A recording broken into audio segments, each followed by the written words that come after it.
Thank you, everybody, for coming to the Aaron Torres Podcast YouTube page. If you could do me a quick favor, see that little subscribe button at the bottom of your screen? Go ahead, click that subscribe button.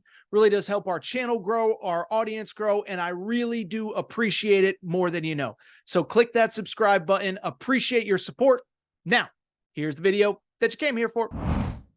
Want to go ahead and talk about it, but the good news, Arkansas, is this. Every night, put down the equipment. Something big happens for your team, so who knows? Maybe DJ Wagner comes tonight. Maybe somebody else comes tonight. Maybe somebody flips to Arkansas. I don't know, but there's got to be good news coming because we're about to be done here from this show in a little bit. Let's get into it, though. Let's talk about it. And this is big, okay? As a matter of fact, I think I undersold. I was just like, oh, yeah, by the way, Johnell Davis committed on Tuesday night. Let me step back, deep breath, and restate this. On Tuesday night, Arkansas got a commitment from the best player in the transfer portal as Johnell Davis, 6'4" guard, Florida Atlantic University, commits to the Arkansas Razorbacks. So I undersold it before, but I don't want to undersell it now. So let's talk about Johnell Davis, and most importantly, let's talk about what it means for the Hogs.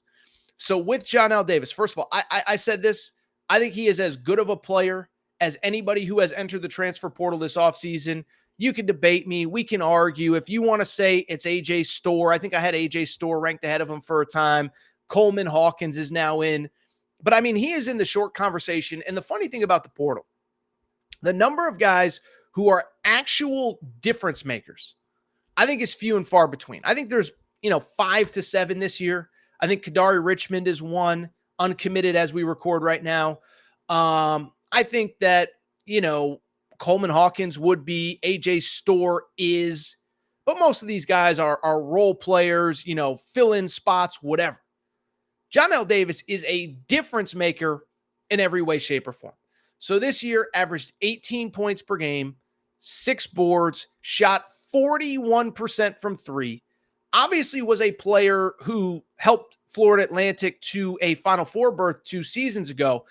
But I think what stands out is I think there are games where there are guys that put up big stats in bad leagues, and you sit there and say, okay, well, how good are they really? Johnell Davis was as good as any guard in college basketball this year, and I think really good in the biggest games of the season. College of Charleston, a team that made the NCAA tournament. He had 24 points, played Illinois. He had 19 points, 7 of 12 shooting from the field, super efficient. Arizona has like 7 guys that are going to play in the NBA. He had 35 points. He was the best player on the floor. He had 30 points against UAB, an NCAA tournament team. He had 28 points against North Texas, 24 points against Tulsa, 20 points against South Florida, 20 points against Memphis, 29 points against North Texas. Oh, by the way, in the conference tournament, 18 points, 19 points. In the NCAA tournament, lost to Northwestern, 18 points. So he has done it on the biggest stages, the best moments in college basketball. But 2, on top of that, and this is where I think it's important, is that on top of it, is that he is a guy that I just think fits in with everything you want to do. He is a guy that can play on the ball.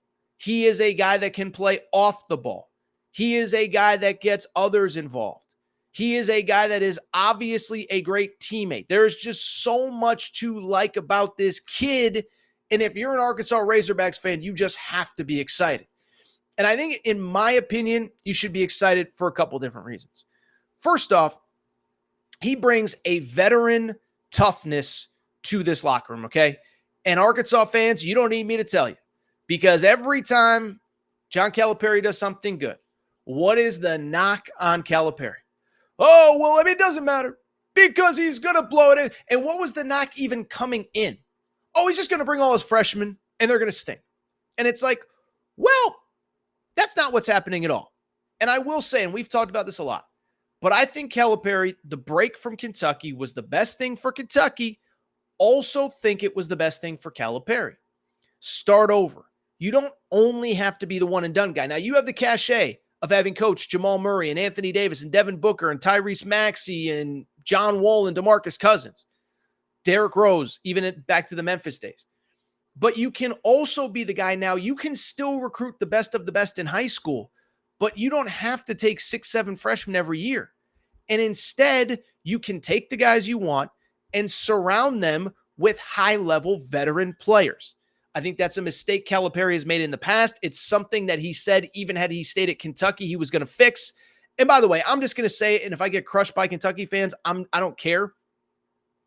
So a lot of what happened over the last couple off seasons is on Calipari, no doubt. But I also know for a fact that he went pretty hard after some of these portal guys the last couple years, specifically last year. And the school, frankly, just at that point, did not have the financial resources to compete for the best players in the portal. That's not my opinion. That's a fact. Now, is some of it booster stuff? They didn't want to give money to Calipari? Maybe. But also, Mitch Barnhart, the AD, was behind the 8 ball on NIL. That's why Kentucky announced a collective the day of the NCAA tournament. It's why when they brought in Mark Pope, it was such a priority. John Calipari was going into those meetings last year, and he was behind the 8 ball. He just didn't have the money needed to compete for the best transfer players. Well, now he does, and look at what happened. Johnell Davis, Jonas Adu, two guys that are going to come in, and this is so important for this Arkansas locker room because all these freshmen, they're all good. Boogie Fland's an NBA player. Carter Knox is an NBA player. Billy Richmond, I think, can get there. But at the same time, all these freshmen, it doesn't matter how good they are. They need older guys around them to kind of show them the way, to kind of show them the ropes. I don't care how good the freshman is. Every freshman comes into college basketball thinking they're better than they are. And every freshman, there is an adjustment period, and every freshman needs those veterans. You go back to last year at Kentucky. Everybody wants to talk about Reed Sheppard, Rob Dillingham. Kentucky's best player from day one to the final game of the season, quite literally, was Antonio Reeves. Antonio Reeves was basically the only one that came to play in the NCAA tournament, him and Trey Mitchell. And so I just bring it up because you need these veterans in that locker room. You need a Johnell Davis. You need a Jonas Adu. And on top of that, it's not just that you need veterans. You need veterans that can look those freshmen in the eye and know that they are every bit as good. It's one thing to have an older dude that's the 9th guy on the bench. Younger players aren't going to listen to him. They're going to be like, we're better than you. We don't need to listen to you. But a Johnell Davis who is as good as anybody in that locker room, who has as much talent as anybody in that locker room, they will listen to him. They will respect him. That's why it's important. But why I also think it's important is he can play with so many different types of players. He can be your lead guard if you need him to be. I think it's best if he plays off the ball. Does that mean that Boogie Fland handles the ball sometimes? Maybe. Does it mean that you bring in another guard like DJ Wagner, let him run the offense, play Johnell Davis off the ball, but then you also, when DJ Wagner needs a rest or gets in foul trouble, you put Johnell Davis on the ball. To me, that's what makes him so valuable. He's really good. He's also a veteran, and he is, more importantly, a guy that you can pretty much play with anybody. And so as I look at this situation, 2 things stand out. One, let's go ahead and give John Calipari some credit because everybody said he's not going to adjust to the portal. But what is all the knocks on him? Oh, he doesn't win in March. It's like, okay, well, he was great in the regular season, needs to be better in March. John Calipari himself would tell you that. But what was it? Oh, he's not even going to try to recruit these upperclassmen. Well, in 2 days, in a 13-hour period, he just got 2 of the best upperclassmen transfer portal players available. Gets Jonas Adu, gets Johnell Martin. And so, Johnell Davis. I always get Elijah Martin and Johnell Davis confused. I don't know why I always trip up those names. Johnell Davis gets Johnell Davis and Jonas Adu. 2, and this is the important part to me as well, is that 1, let's credit Calipari, respect how he went out and has been aggressive in the portal. And 2, I would say the framework of this roster is in really good shape. You need bodies. You need role players, but it's not like you're scrambling. And by the way, most schools aren't at this point, but you're not scrambling to find impact players. Johnell Davis. Johnell Davis is an impact player. I don't know why I keep saying Johnell Martin. Johnell Davis is an impact player. Jonas Adu is an impact player. Boogie Fland is an impact player. Carter Knox is an impact player. So now what do you need behind him? Do think you probably need another big. I've been on the record saying I do think you can play Big Z and Jonas Adu together. I don't think that's a perfect pairing. So I think you probably want a more traditional 4. Norchad O'Meara is still available from Miami, really good player. Maybe that's a guy you go after. I know St. John's feels like they're in pretty good shape with him. I think you go after another playmaker with the ball, a ball handler like a DJ Wagner. That way, Johnell Davis, not Johnell Martin, Johnell Davis doesn't have to play on the ball all the time. I don't think you want him in a position where he's got to run the offense, set other people up, and set himself up. So to me, you probably want another ball handler, a 4, and then you just fill out with depth pieces, right? I mean, we just talked about this with Kentucky. Kentucky has 9 guys on scholarship.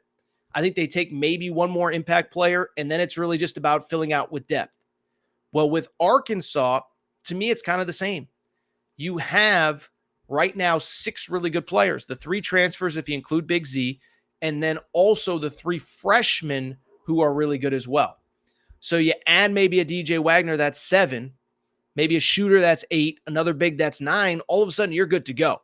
Now, you want, probably 2 to 3 more scholarship players after that because you got to be able to play 5-on-5 in practice. But I love this, and I love it because Johnell Davis is not only really good, but also because he is so versatile in how you can use him. And I also give John Calipari so much credit. We all heard he couldn't recruit the high-level transfers. Calipari proven everybody wrong.